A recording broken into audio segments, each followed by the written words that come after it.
Well, hello.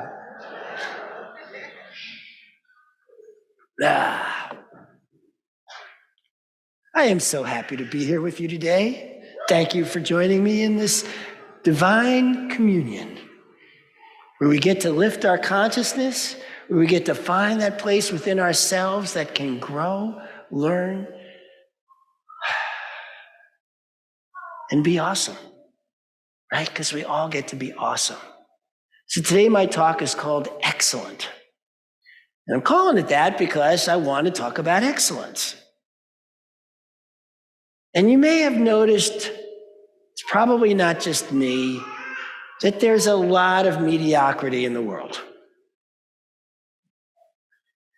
But I think that the reason there's a lot of mediocrity in the world might be different from what most people think, which is that, it is true that being excellent is not easy, right?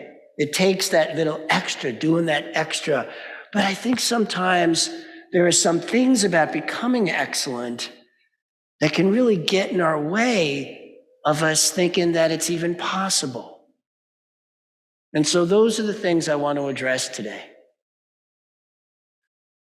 The first one is, sometimes to be excellent, it gets way worse before it gets better. And in that process, so you're going along, right? And you're good at what you're doing. Your life is good. And then maybe you get to very good. And now you're trying to get to excellent, but for some reason it's not getting there. It's just not getting to that next point, and you don't know why, right? When it's easy to see this in relationship, right? You're in a relationship, it's going along, it feels good, then maybe it reaches this wall. And things get worse and worse and worse, and you don't know why. You don't know what happened. All of a sudden, things are pulling apart. And so sometimes the first thing we point to is, well, maybe I can just get it back to where it was. Because at least that was good. At least that wasn't bad. And I think a lot of folks get stuck there. At that spot of I tried to make this excellent. And so sometimes the reason things aren't there, we got together with Mark Wong and his wife Melanie, and they were saying how they were in these relationships that were not excellent, and they both had this idea of excellence. And so what they had to do was leave those relationships. And then in leaving them, they discovered that it was lonely, and they had to look at themselves, and it was dark. And that's what happened to me in the cabin in the woods, the exact same thing. You get stuck at looking at yourself, and that's a whole different way of being. When you start thinking it's no longer thinking it's the other person's fault. It's something in me that needs to shift. I need to do something different.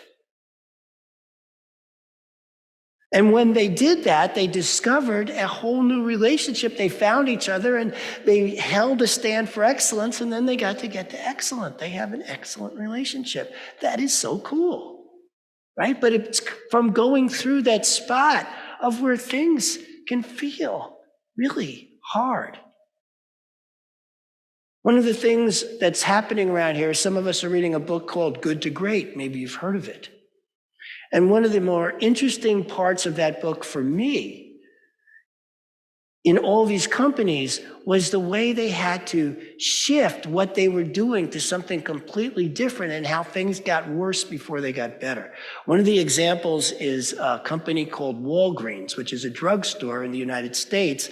I don't know if you have Walgreens up here. Walgreens was the first drugstore to ever have a luncheonette counter. They built their reputation on their luncheonettes.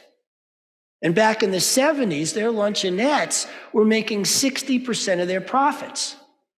And a new CEO who'd been in the company for 20 years, so he knew the company inside out, becomes CEO and says, we're getting rid of our luncheonettes. And The board of directors was like, what? That's 60% of our money. And what he realized is they could never be great at food. Restaurants did it better. They never could be excellent at food. Restaurants could do it better. He discovered that what they could be great at was convenience, making sure there were enough stores everywhere that was the first place people would find when they were looking for a drugstore in their neighborhood. And they got so great at that they wound up being 4 to 10 times the profits of every other drugstore in the chain in the United States. They killed them at it. But to do that, they had to go through this process where they lost 60% of their money. That's hard. And that's a huge corporation, right? All these people involved. Well, we're looking at this for our own lives. How do we do this in our own personal lives? How do we do this in a center? How do we become excellent as a community and as individuals? Well, sometimes the shift is something we've never done before. And I don't know if you've noticed, but if you do something you've never done before, you're really not very good at it at first. And it's really easy to go back to what was easier. When I was 12, my grandfather put a pool table in his basement. I loved it. I went down there every chance I got, and I practiced, and I practiced, and I practiced. And after about 2 years, I got to the point where I could pretty much sink a ball from anywhere on the table, no matter what the angle, no matter how hard the shot. I got really good at that. And then I had this bright idea about 14, because I was small for my age, that I could make some money at this. And so I started going out to these pool halls and challenging these big guys. And they'd look at me and go, sure, I'll play. And I'd throw $1 on the table and we'd play for $1. And because back then when I was 14, $1 was a lot of money. And I'd walk out of most places with about $20 almost every time. Now, the thing I couldn't do was make that cue ball land where I wanted to after the shot.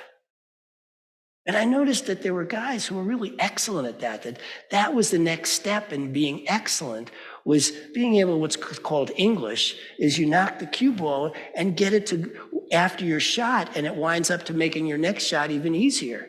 And so one day I'm in my grandfather's basement, and this guy shows up who is a friend of my grandfather's, who was a world champion pool player. And he said, your problem is your bridge. You're holding the stick like this. What you got to do is create a bridge like this where you can lock it in. You get a lot more control, and then you'll be able to get the shot you want. I'm like, okay. And I start doing it that way, and I start losing money in the pool halls.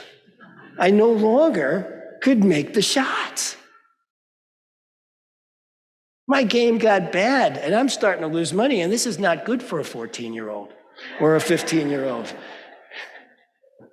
Around 16, it took 2 years for me to get to, number one, the place where I was with pool, with the new bridge, but then to all of a sudden, I'm watching the cue ball actually wind up where I wanted to wind up. 2 years of going through that downhill slope to coming back up. And sometimes that's what it takes.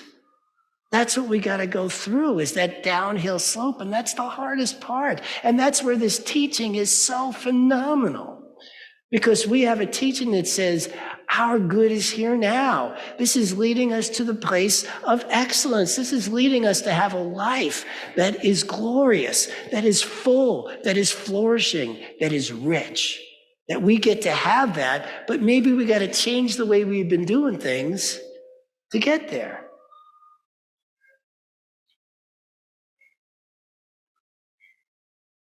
I am a very good musician, if I do say so myself. I'm not great. I'm not excellent. I look at other players and I know what excellence looks like. And I'm not that. About 15 years ago, I recognized that in myself and started thinking, well, what could I be great at? Because I would really like to be great at something. And so I noticed the next thing I want to tell you about excellence, which is that everyone I studied in music who was excellent never stopped learning to get better. Not just practice. You know, you got this thing going on about you master something after 10,000 hours. You know, people say that. But there's this other piece that gets lost, and that other piece is you got to keep learning. If you want to be great, if you want to be excellent, you got to keep learning. You never stop learning. And what I recognized about that is I didn't really enjoy learning about music. I just liked playing it. And that was getting in my way of great. So what did I really love learning? Consciousness. I've been studying consciousness my whole life, reading about it, getting deeper in it. Well, where is the best place for me to be of service around that? Well, 15 years ago, I was very clear that it was right here in Centers for Spiritual Living.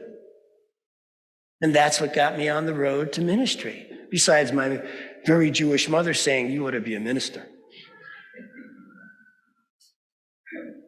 I changed direction because I was so sure I was going to be this master musician. But once I recognized that I didn't like the learning side of that, I just liked the practice side of that, the jamming side of that, the playing. And here was this other thing that I actually really did like, the learning. That's what made me realize this I could be great at. This is something that I could be great at. And so that got me on an entirely different road than I had expected. In an entirely different life than I wanted. Well, than I thought I wanted. Than I had in mind for myself. To go down a road where I could bring my gifts in a way that made it feel like I was being great at what I was doing. I was being excellent. We went out with Fadumo and Jack Robinson the other day, and Fadumo who is the director of education of nurses throughout the entire province, decided she needed more learning and was going on to get her doctorate. And I thought, that's it. That's exactly what excellence looks like. Is when even when you're at the top of your game, you keep going, you keep learning. I've been following Paul McCartney almost my whole life. And that guy never stopped learning. No wonder he's so darn good at what he does.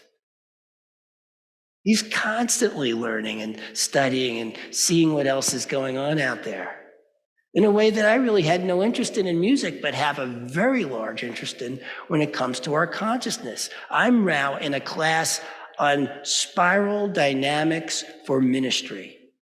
And I'm being blown away by what I didn't know about this stuff and how it impacts a community. So I get to keep learning. And I know because I'm loving it that this is my path to excellence.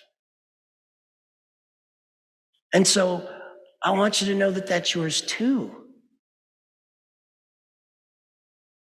That's how we get there. As a community, you guys are evolving into excellence. I don't know if you're aware of this, but you guys got this thing going on here called shared leadership. This is the next level of leadership. And you had it going on long before I arrived. Now, to be honest, I'm used to running the show. I'm used to, I say this, we do this, that's that. And so sometimes, as I'm learning this new thing called shared leadership, I run into something that reminded me of a comic I saw on Facebook. It was a dog on a high wire at a circus balancing a ball on his nose. And the caption reads, Peppy the circus dog was overcome with great concern when he realized he was an old dog doing a new trick. That's how I feel sometimes, but it doesn't stop me from moving forward. You're never too old. You're never too young. You're never too anything. Don't let that be the excuse that gets in your way of whatever it is your next step is. So, this beginning of this week, last Sunday, we had technical difficulties where my talk did not get recorded cleanly. And people were telling me that that was a great talk and that it could have been a podcast, and we didn't capture it. My ego was very upset about that. And so instead of doing the shared leadership thing, I called Carol, and as an AV expert, and I know so much about AV. I've made 40 films. I've put together 2 different services at 2 different centers brilliantly to where they ran excellently. I did that. And so I thought, I'm going to come in here and I'm going to fix this thing because I'm the expert. And so I called Carol and I go, I got this. I'm going to take care of this so this doesn't happen again. And she's like, well, maybe we should get together and talk with Laura so that we can all be clear. And I'm like, nope, I got this. I'm the expert, right? I then go on to call her back about 50 times with question after question after question that I didn't understand. Went back and forth from the AV room, not knowing that about the key situation, and the AV expert locked himself out of the AV room.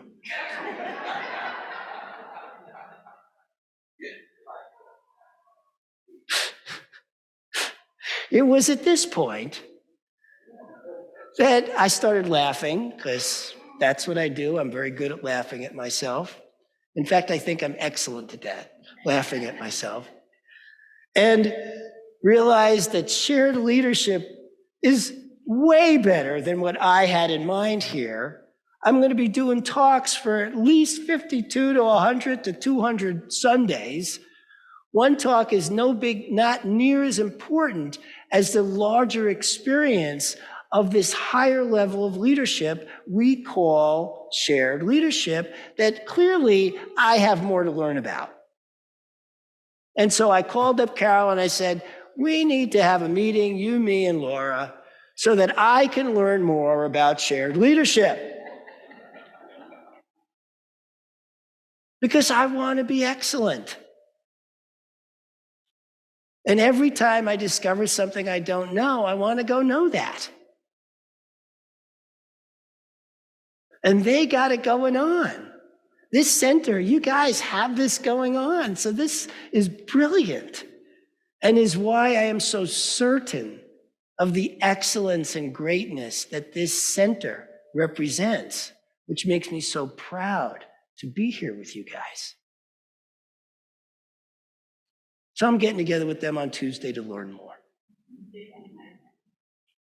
What we have here is a chance to do something really excellent, whether it's volunteering to feed the homeless or so many other ideas that are coming forth right now. I mean, this place is just popping.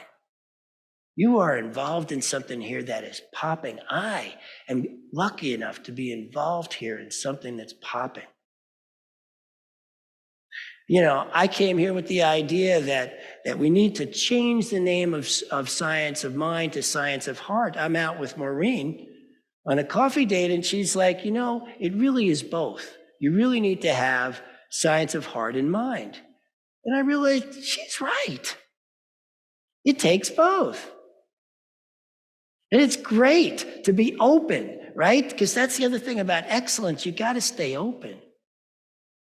You got to know that things are going to get worse before they might get worse before they get better. You got to love learning what it is you're doing. You got to stand in this teaching, this powerful, powerful teaching that says we have it. There is not a single person in this room lacking in what it takes to be excellent. If you feel up against a wall, this is a really good time to reevaluate whether what you're doing and how you're going about it is the way to do it. That reevaluation process is huge. If you're loving learning more about what you're doing, you're right where you belong, and it's going to grow.